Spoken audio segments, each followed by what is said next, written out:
Mari kantong Bakira maju membangun Broadway.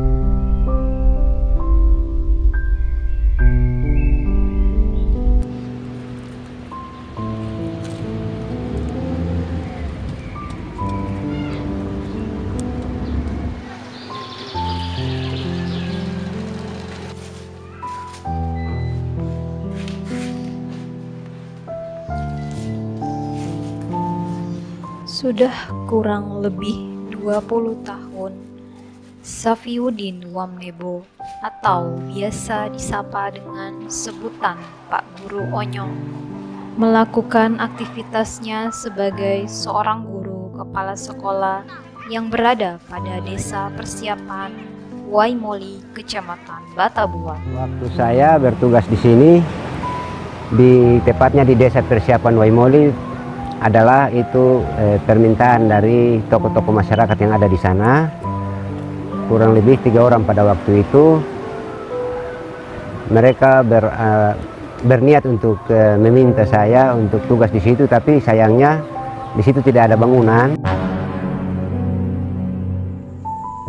Setiap pagi, Safiyuddin pun diberikan bekal perjalanan oleh sang istri, Satya Wabula, sebelum melanjutkan perjalanan ke sekolah. Kadang beta belum bangun, laki-laki supi pada sekolah, jarak sekolah dari Ilat sampai di tempat tugas itu jauh. Dari dulu itu honor, atau hidup susah, sengsara. Nasib baik dia tugas sampai itu, sampai dia jadi PNS di situ. Pagi itu, Safiyuddin melakukan aktivitasnya dengan berjalan kaki menuju sekolah yang berjarak kurang lebih 5 km.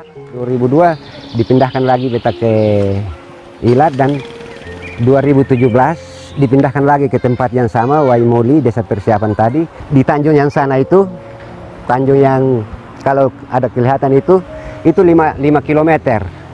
Selama 3 tahun beta tugas di situ, pulang balik ya jalan kaki. Kadang kalau banjir ya tunggu sampai hujan berhenti, banjir reda baru bisa. Pernah satu kali beta jatuh dengan bahan-bahan ujian. Kini di usianya yang ke-54 tahun, beliau masih tetap semangat dalam menjalankan aktivitas kesehariannya. Saya berniat untuk melanjutkan pendidikan di situ, mengajar anak-anak di situ seperti setara dengan anak-anak yang ada di daerah lain. Tak lupa pula, beliau menyempatkan diri mampir sebentar di warung untuk berbelanja bekal perjalanannya. Dikarenakan kondisi jalanan yang cukup jauh dan memakan tenaga, maka perbekalan sangat dibutuhkan untuk dimakan saat beliau sedang beristirahat di jalanan. Jadi setiap hari saya datang tugas di sini itu jalan dari Ilat sampai ke desa Waimoli, tempat tugas SD Negeri 4 Batabual ini, jalan kaki. Terkadang perjalanan yang ia tempuh tak selalu berjalan lancar seperti sekarang ini, di mana ketika dihadapkan dengan musim hujan, maka ada beberapa anak mata sungai yang mengalami kenaikan volume air dan banjir yang mengalir deras dan menambah rintangan perjalanan yang beliau tempuh. Belum lagi tanjakan terjal juga tebing curam yang harus dilaluinya.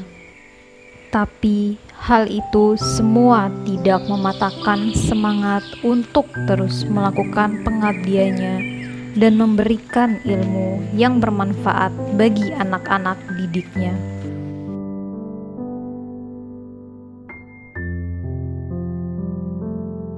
Dari rumah tidak menggunakan pakaian dinas seperti yang sekarang, tapi menggunakan pakaian harian.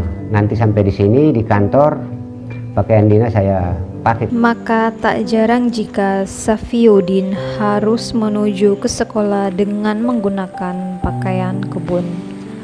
Untuk nanti sesampainya ia di sekolah, beliau harus mengganti dengan baju seragam sekolah yang dia bawa dan disimpan di dalam ranselnya.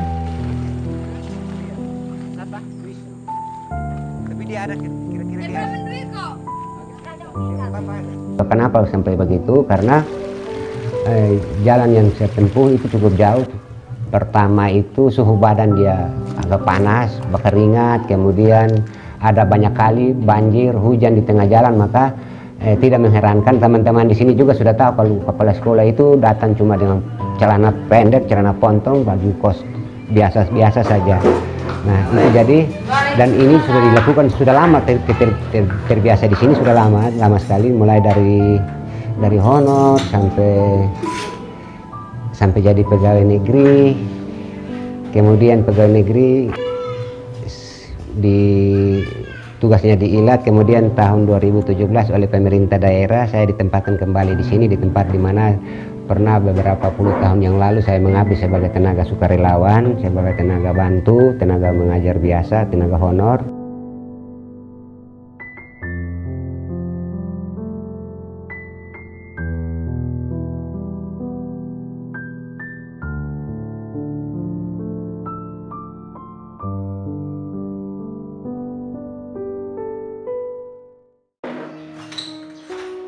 Sesampainya di sekolah, Safiuddin pun melakukan aktivitas seperti hari-hari sebelumnya.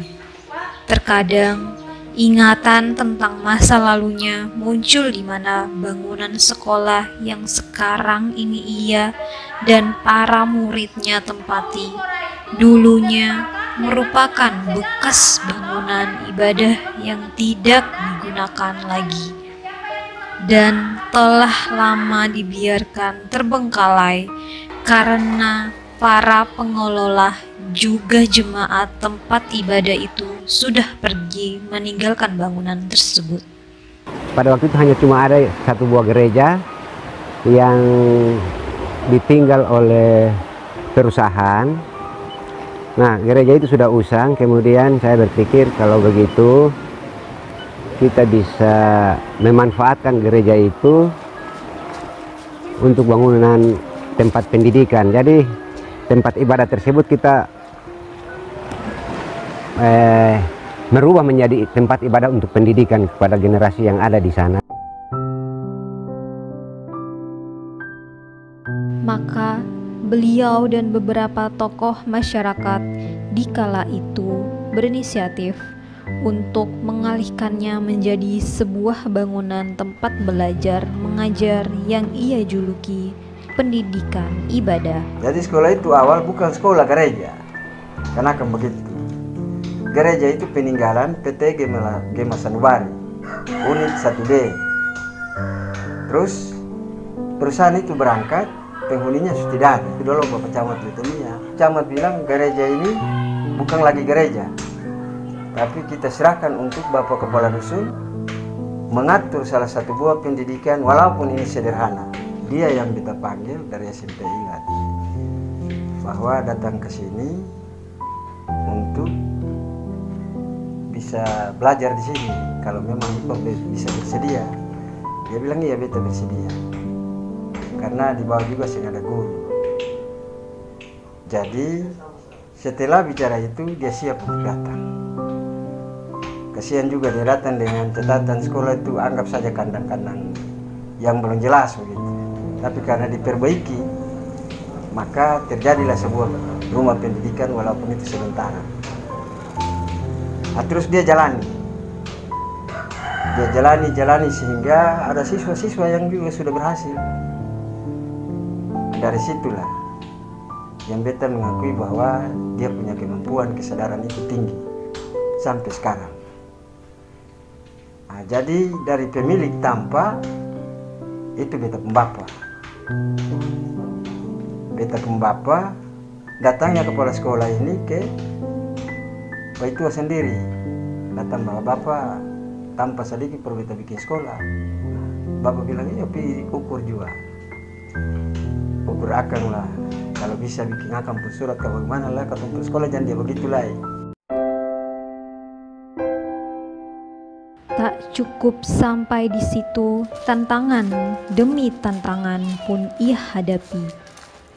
Dikala itu, kurangnya pemahaman orang tua, murid akan pentingnya pendidikan hingga mengharuskannya untuk bekerja lebih keras sekaligus bersabar dalam menghadapi setiap tantangan yang ia lalui.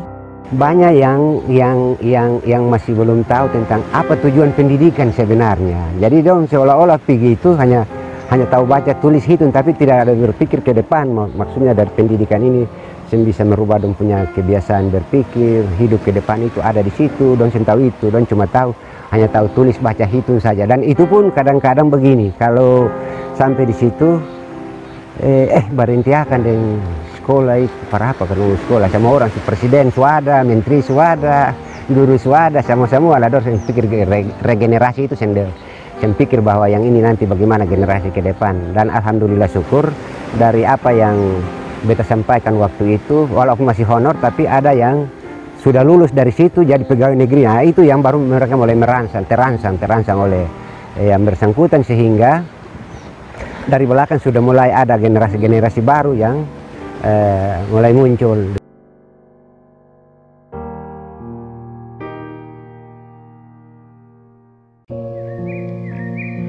Daerah ini sangat tertinggal, sangat tidak terpantau. Kalau sekedar orang kenal cuma Batabual itu, Ilat dan lain-lain. Tapi kalau yang di situ di belakang Tanjung itu yang ada yang tahu kalau di situ ada penghuni, ada warga negara di situ, ada anak-anak yang butuh pendidikan di situ. Cuma beta saja yang tahu.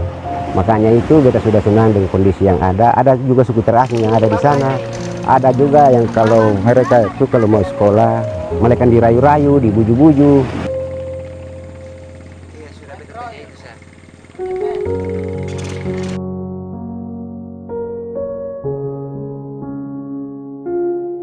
Kan waktu itu kalau 3 orang kan, sedangkan guru ini waktu itu diambil uang ulangan 3 bulan kemudian setelah mengajar. Sedangkan yang 2 ini beta memang waktu itu habis ujian, beta anak perempuannya habis ujian SD kan kata singgah dari 6 di Ilat, singgah di untuk rumah. Nah, lalu bilang beta, pertama dua orang bilang beta, Bapak Iga, kamu tak minta kumpul uang ulangan. Beta bilang itu habis. Bestaranya itu udah habis. Karena itu para ketompan anak masa depan. Kan dia tanya beta, Bapak Iga bagaimana kumpul? Beta bilang beta halal dunia akhirat. Nah, boleh tarima, beta tarima. Karena barang uang 2.500 ketemu makan berapa? Tahun 96 itu. Barang 97 kan beta perempuan itu kan dia ujian SD. Ujian SD. Nah, langsung dia masuk SMP di Ilat 97 waktu itu. 97 langsung dia masuk SMP di Ilat. Nah, masuk di Ilat SMP tahun 2000 langsung selesai SMP, sekolah di bawah-bawah. Masih syukur artinya biar bagaimana kan dia berhasil. Artinya karena biar bagaimana kan Bapak Nyong ini bekas tangan ada. Kebetulan saya waktu itu masih honor. Honor itu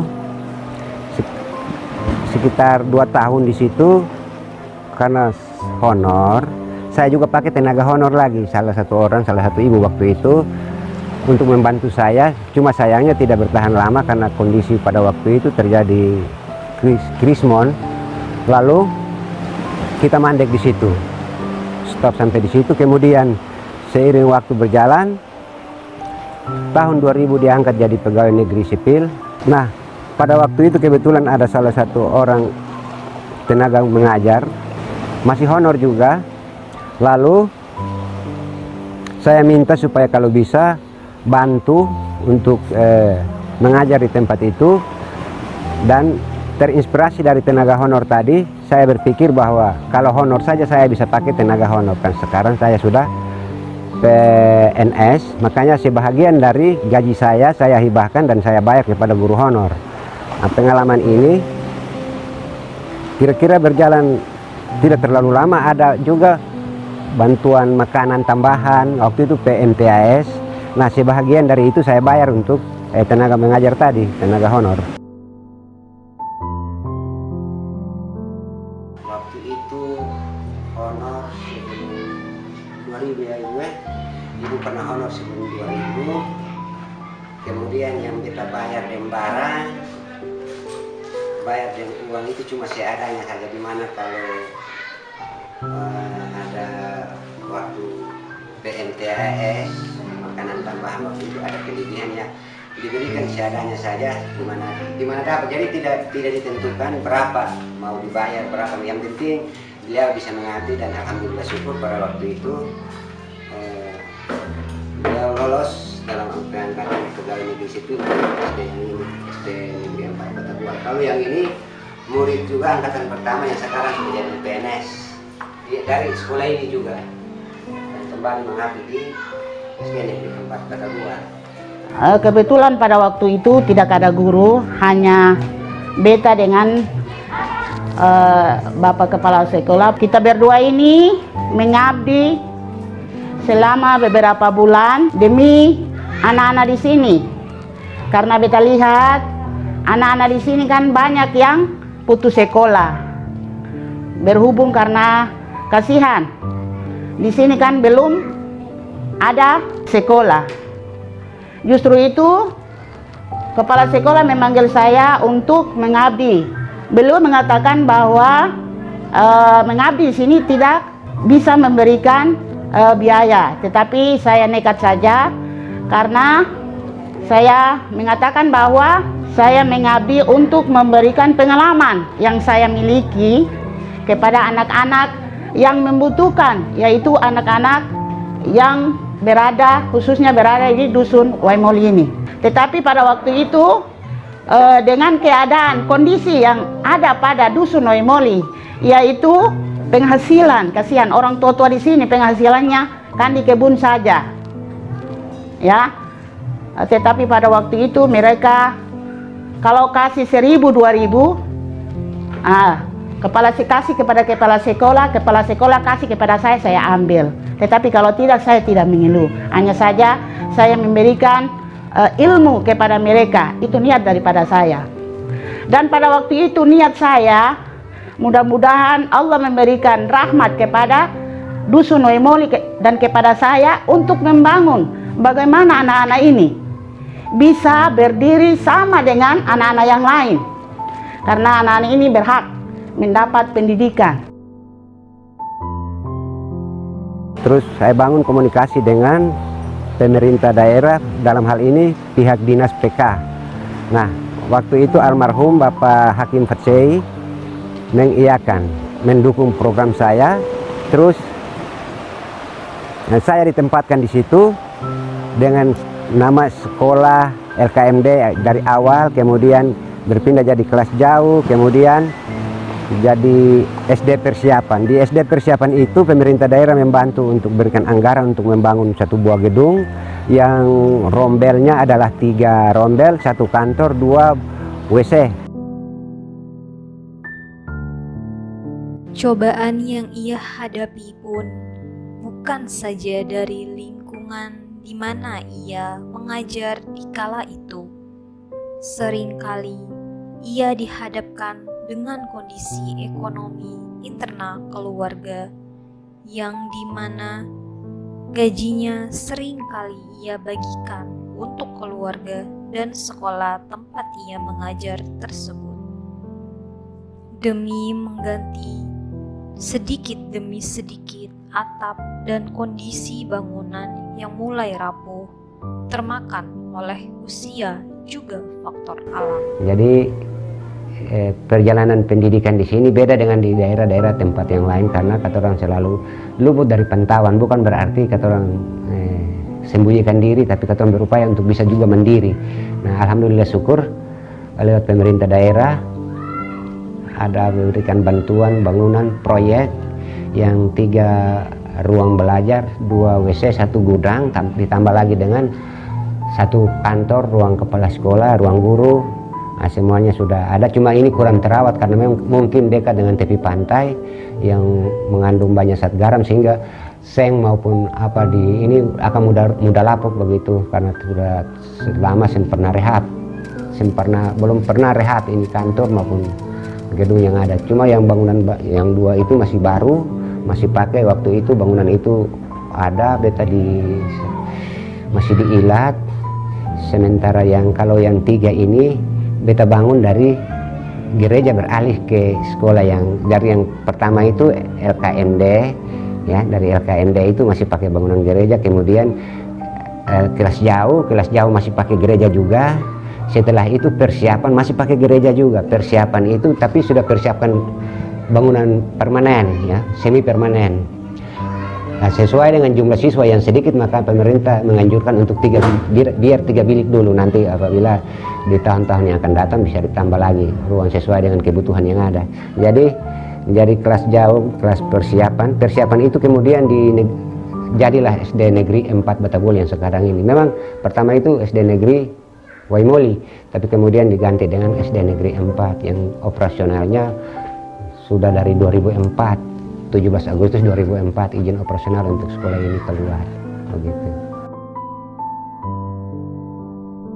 Kemudian hal yang paling membanggakan kemarin ada tim akreditas dari Badan Akreditas Nasional BAN Maluku 2018 tiba di sekolah-sekolah yang ada di Kecamatan Batabual setelah mereka melihat kesiapan administrasi kita untuk mengajar dan lain-lain sebagainya, RPP, silabus dan lain-lain, program tahunan dan lain-lain semuanya. Maka oleh mereka sekolah ini diberikan penghargaan berupa akreditasi, sekalipun itu akreditasinya C, tapi itu adalah satu kebanggaan tersendiri bagi kami karena sudah dipercayakan oleh pemerintah dan diakui oleh pemerintah bahwa kami layak untuk membangun negeri ini, kami layak untuk dipertahankan di sini, dan itu pun adalah upaya keras dari teman-teman guru yang ada di sini, tokoh masyarakat dan masyarakat orang tua murid ikut terlibat di dalam upayakan pengembangan ke depan. Karena kemarin itu kalau tidak sampai dapat akreditas berarti ambruk sudah SD sekolah di sini, mungkin anak-anak ini sentalu dikemanakan. Makanya kita upayakan, teman-teman guru upayakan sehingga kalau boleh diupayakan akreditas, dan kami memenuhi persyaratan-persyaratan yang ditentukan oleh tim akreditas itu. Dan itu sendiri bukan diberikan pertanyaan dan kemudian lihat kesiapan-kesiapan ke depan begitu, bahwa SD ini layak untuk dipertahankan.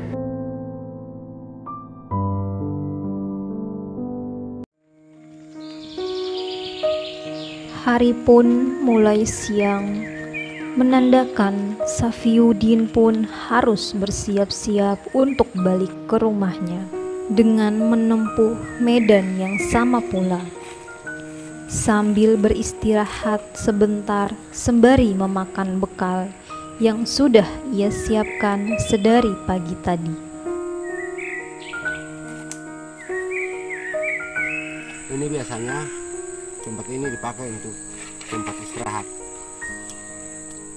Pergi sekolah dari sana, kalau capek istirahat di sini. Kalau ada waktu cari rokok, sampai habis langsung berjalan. Kemudian sampai dari sekolah, kalau lagi kejar waktu sampai di sini baru makan perbekalan, minum, istirahat sedikit, menghilangkan capek. Sekitar 2-3 menit, 5 menit lah baru jalan lagi. Tapi kalau ada makan ya biar lebih dari itu waktu yang kita pakai. Jadi ini sudah tempat istirahat untuk makan, minum, lepas rasa capek, pulihkan tenaga di sini. Waktu istirahat pun telah usai. Tiba waktunya ia untuk kembali melanjutkan perjalanannya. berburu waktu agar tidak kehujanan nantinya. Dan kebetulan sekali siang itu Safiuddin diberikan tumpangan oleh bapak petugas Kantipmas yang kebetulan lewat di jalan itu, dan dengan senang hati menawarkannya tumpangan kepadanya. Terima kasih yang tak terhingga saya sampaikan kepada pemerintah, teristimewa kepada pemerintah daerah Kabupaten Buru yang telah memberikan kepercayaan kepada saya untuk kembali mengabdi pada salah satu sekolah dasar yang terletak pada wilayah terpencil, tepatnya SD Negeri 4 Batabual, Desa Persiapan Waimuli, Kecamatan Batabual. Untuk dapat melaksanakan tugas yang mulia ini, saya harus ikhlas jalan kaki setiap hari pergi dan pulang. Kadang pulangnya sore hari, kadang juga malam hari. Selain kondisi jalan menuju ke tempat tugas yang belum terlalu bagus, saya juga harus menyeberangi beberapa sungai. Kondisi ini lebih diperparah lagi bila musim timur tiba. Biasanya musim timur di daerah ini berlangsung selama 6 bulan sekali dalam setahun. Namun semuanya itu bukanlah halangan atau rintangan yang berarti buat saya, karena jauh sebelumnya, kurang lebih 20 tahun yang lalu, saya sudah pernah mengabdikan diri mengajar di sekolah ini sebagai tenaga pengajar honorer. Mungkin sekarang setara dengan relawan. Tentu kesemuanya itu atas permintaan warga masyarakat setempat. Untuk dapat melaksanakan program belajar mengajar, saya menggunakan bangunan rumah ibadah atau gereja yang sudah tidak terurus dan hampir roboh. Kemudian saya bersama pemerintah dan warga masyarakat setempat bergotong royong untuk memperbaiki gereja yang sudah rusak berat dan hampir roboh menjadi bangunan yang sederhana, namun bagi saya layak untuk dipakai pada waktu itu. Dan akhirnya jadilah bangunan gereja tadi sebagai tempat ibadah untuk pendidikan. Mendidik anak bangsa adalah ibadah. Dedikasi kepada negeri adalah wujud cinta kepada Ibu Pertiwi. Loyal kepada pimpinan adalah jembatan menuju impian dan harapan. Pada Sang Merah Putih, hormat, gerak! Terpujilah wahai engkau, Ibu Bapak Guru. Namamu akan selalu hidup dalam sanubariku.